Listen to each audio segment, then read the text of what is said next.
Hey everybody, it's low carb and keto nutrition specialist Amy Berger bringing you your beloved, I hope it's beloved, keto without the crazy.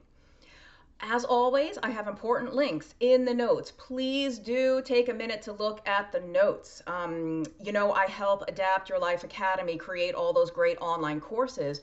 We have our cholesterol course coming up again. This is round 2. The first round was amazing.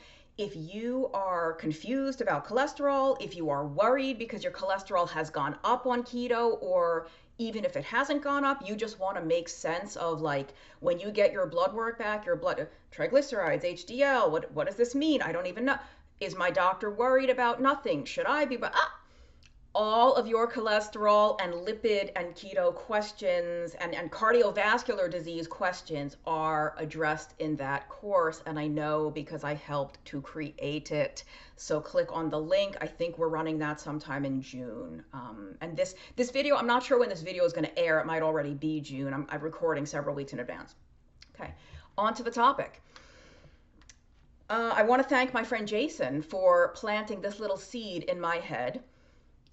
I have been guilty in the past of using the abbreviation TOFI, T-O-F-I, thin outside, fat inside.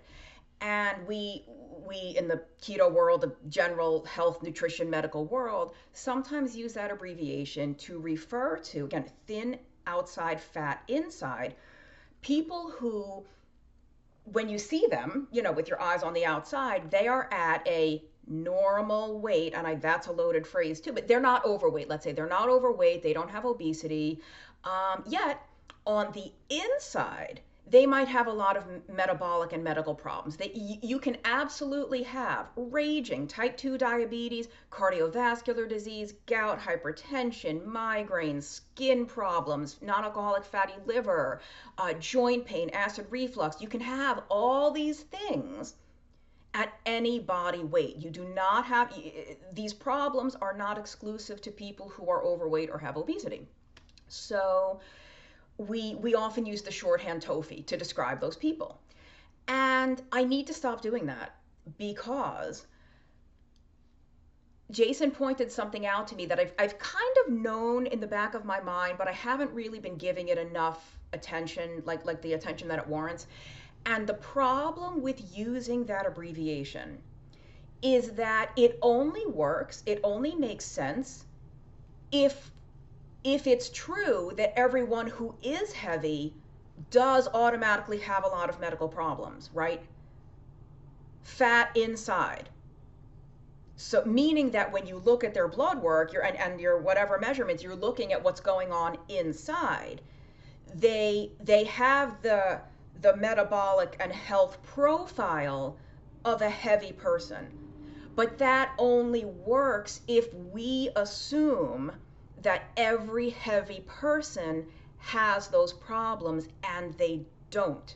Just like there's many people in a slender, slimmer body, I'll stop saying normal weight, in a slender or slimmer body, who can have all kinds of health problems. We have people in much larger bodies who don't have any of those problems. They're just carrying some extra weight. They've got some extra adipose tissue, don't we all? Most of us. So for those of you that are new, adipose is the fancy medical scientific word for fat tissue, adipose. So, and we know this. We all know this. You all, everyone watching this probably has people in their lives. You have a friend, a relative, a coworker, someone you know who's slimmer, who has a lot of stuff going on. And then you know people that are heavier that have no issues. So we and I really are doing a disservice to use that TOFI abbreviation, because it's perpetuating that false narrative that everyone who's heavy is sick somehow or has medical problems. And in fact, in the literature, meaning like the medical literature, the published scientific papers in peer-reviewed journals, they, I don't know if I've ever seen that abbreviation TOFI in a paper. I probably have here and there. What is more commonly used is the phrase normal weight obesity, NWO, or normal weight obesity, except No, I'm sorry. Yes, no, normal weight obesity, and then they have metabolically healthy obesity.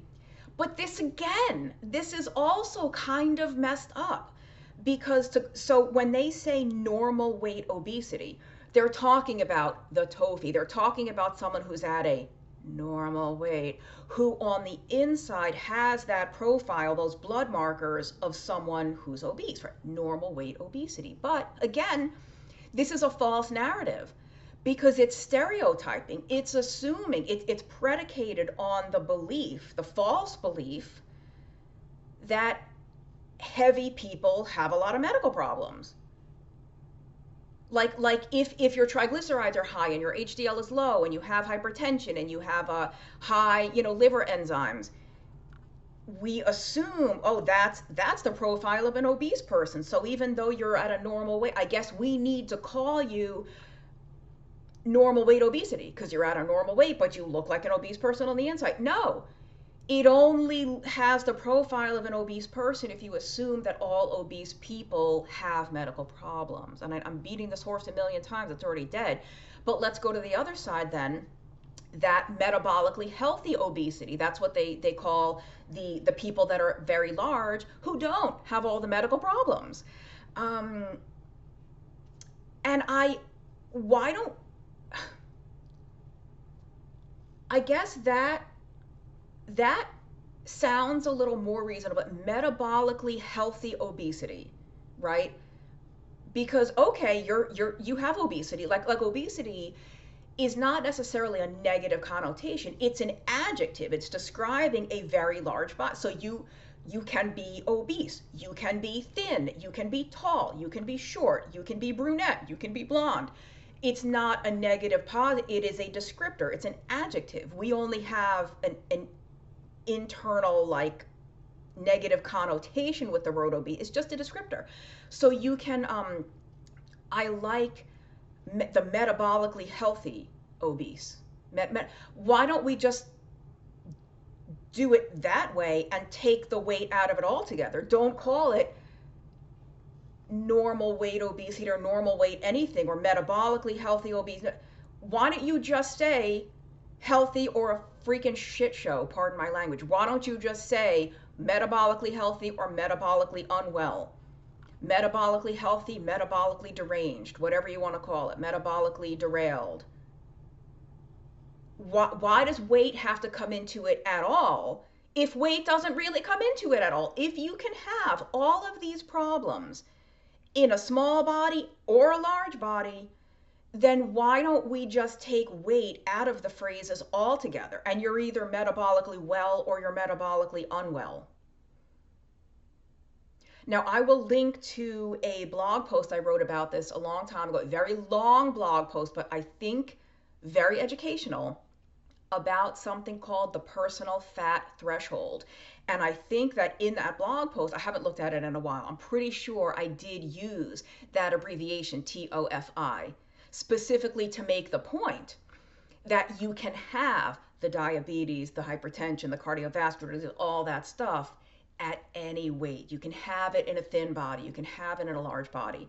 But I think I'm going to, really make an effort to not use that so much unless I'm using it to debunk it like I'm doing now. I might have to mention it for the purpose of pointing out how, inaccurate and unhelpful it is. It's the same reason I hate, like nails on a chalkboard, good cholesterol and bad cholesterol. It's bad enough when lay people use it because they are so clueless about the actual science of lipids and lipoproteins. It's bad enough when just, normal people who do not specialize in this use those phrases. It like tears me up inside when doctors do it on social media, when nutritionists and dietitians do it, when cardiologists do it, when mainstream publication, Time Magazine, New York Times, Wall Street Journal, whoever, liberal, conservative, doesn't matter. They all still do it. Good cholesterol, bad cholesterol, clogs your arteries, blah, blah, blah. It is nonsensical. It is absolutely nonsensical to still be using that verbiage. And it really, it shreds me. It shreds my heart and my brain every time I see it, because when we have cardiologists using it and dietitians and other, doctors and nutritionists and public health authorities even I wrote an article recently about keto and lipids and all that, and I was looking at the American Heart Association website. I think they are still in the dark ages using this good and bad cholesterol nonsensical terminology.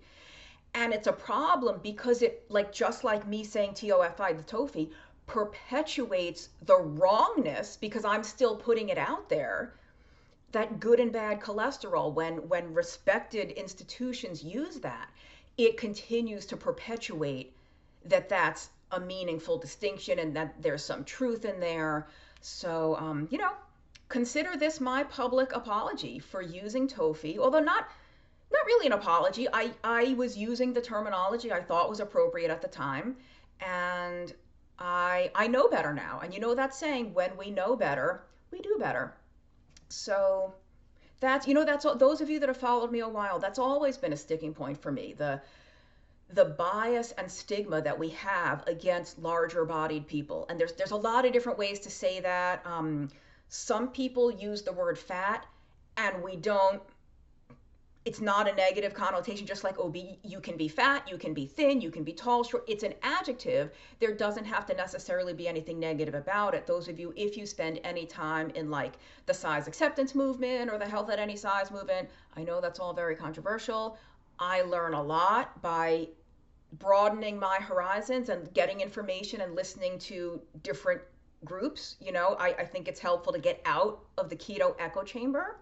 So if sometimes I'm tempted to say the word fat because it's just so short and convenient, rather than larger bodied people in larger body, because the word fat to me is not a derogatory term. So fat people, thin people, tall people, black people, white people, Asian people, blue-eyed people, brown-eyed people, it's just an adjective. But it might bother some of you if that kind of thinking is new to you.